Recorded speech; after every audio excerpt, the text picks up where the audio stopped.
was Buried Alive, which is an exclusive album track taken from Nightmare, which is Avenged Sevenfold's latest. Comes out Monday, and you're hearing these tracks for the first time here on Kerrang. Unless, of course, you're one of the Mad Keen kids, in which case you've probably heard that one, and you'll know all about Nightmare. Now, what was the thinking behind the video to Nightmare, which is on YouTube at the moment, and has already had, like, I think, 250,000 hits? The thinking of this was, it's a little confusing because, you know, obviously the lyrics are not about the Rev. A lot of kids are talking about that. We don't think he's in hell. We don't think he's, you know, all these crazy things the kids come up with. You know, lyrically. Like I said, the lyrics for that song were, you know, written before the Rev's death. But the video, there's no way we were going to make a video with 4 of us. And then we talked to Wayne Isham, and, you know, Wayne called me. I was in Cancun at Brian's wedding. And he called me, and we're like, we're not doing a video. We're not, you know, we're drunk. We're not doing a video. I don't want to see pictures of 4 of us. We're not doing it. Screw it. We don't care. And Wayne Isham calls me, and he, you know, the director, and he says, you know, Matt, you know, and Wayne's a part of the family. Like, we've been working with Wayne for a while now, and we love him. And he was out with us when we were, actually he's out with Metallica when we were playing with Metallica in Mexico City. So he starts talking about, you know, the last time I was with Jimmy, I was drinking tequila shots with him at the bar after the Metallica shows. They were such great shows. It was so fun. We love you guys, and here's what I want to do if we ever did a video. And he explained to me this Jacob's Ladder thing, and Jacob's Ladder was, you know, the Rev's favorite movie. He always wanted us to watch it. I thought it was cheesy, but he loved it.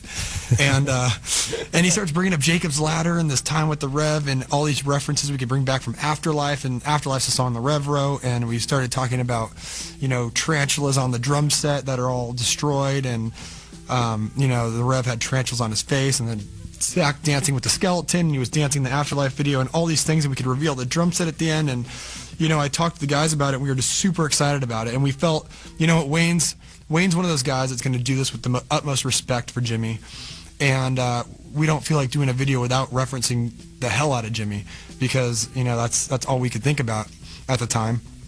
And so he came up with this concept, and it was the first time we let a director really come up with a concept for us. We usually come up with all the concepts ourselves. And, you know, we just felt really comfortable with him, and you know, I'm basically going through a nightmare. I'm, like, tied down in this mental hospital, and all I can see is references of Jimmy, and we're going through, you know, the halls, and, I mean, there's a million and one references in there to Jimmy, and we're just playing in black. People were asking why Mike Portnoy's not in the video, and the video's about Jimmy, you know, and Mike's not in Avenged Sevenfold. He helped us out on this record and did all these things, but we felt it would be disrespectful to throw him in a video right off the bat, and it wasn't us trying to be disrespectful to Mike at all. You know, Mike asked us, he said, hey, I can do a video if you guys want to do a video, and we said, you know, for this first one, we're just going to do this ourselves, the 4 of us, and have our little mourning period. And I'm not sure if he'll be in the next video or what we're going to do, but it was in no way meant to be disrespectful to anybody. Well, it's a great video. A lot of bands find videos just, you know, to be the bane of their life and a bit of a pain in the arse, but this one has turned out beautifully. Plus, you look good in it, I have to say. It looks like you've been working out once again. Yeah, you know, I had to get back in them shadows mode, you know. Well, the gun show was on display. The gun show is on display, and it's only going to get bigger. No, just kidding. You look like you could bench a small country. Yeah, possibly. No.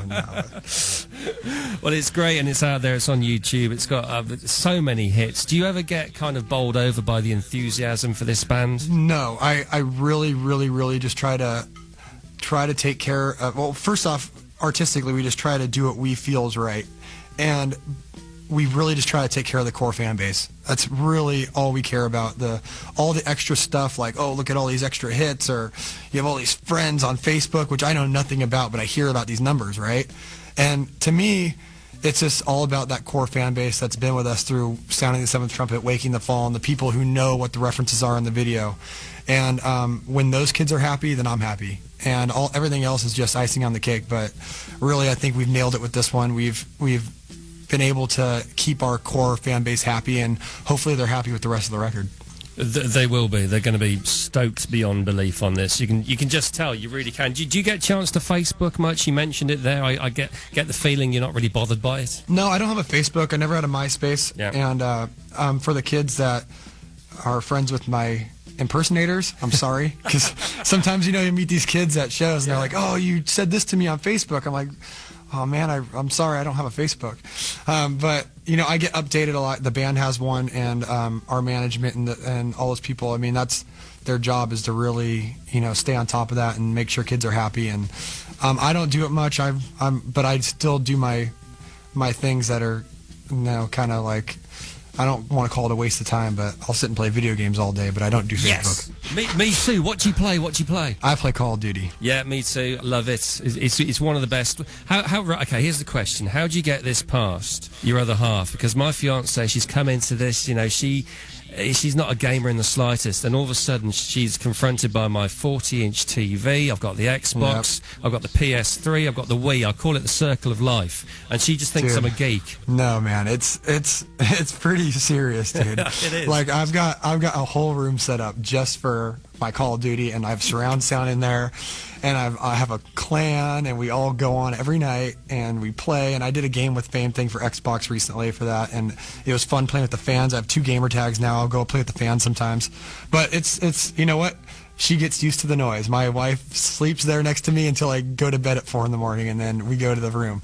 But usually she's just sitting there reading a book while I'm yelling at people over on my microphone and just flipping out. So she'll get used to it. Well, that's it. You see, she mentioned the other day, every time I walk in here, it's like walking into a war zone. It's true. It's crazy, man. It's crazy, especially with, I'm sure, I mean, I sit there and just yell and scream the whole time, like, at my teammates, and it's pretty sad, but 28-year-old guy doing this, but hey, it's fun. It's an outlet, you know? It is. Hey, I'm 33, so don't worry. You've got at least another 5 years yet before it comes potentially. I don't see it going away anytime soon. Yeah, you're right. It's going to be here for a while. Yeah, I think so. I've got 5.1 speakers, and I'm there saying, I want 7. I need another 2. And she's like, you don't need another 2. Yeah, she's got to understand that you got to hear people running up on your back. You got to be able to shoot them fast.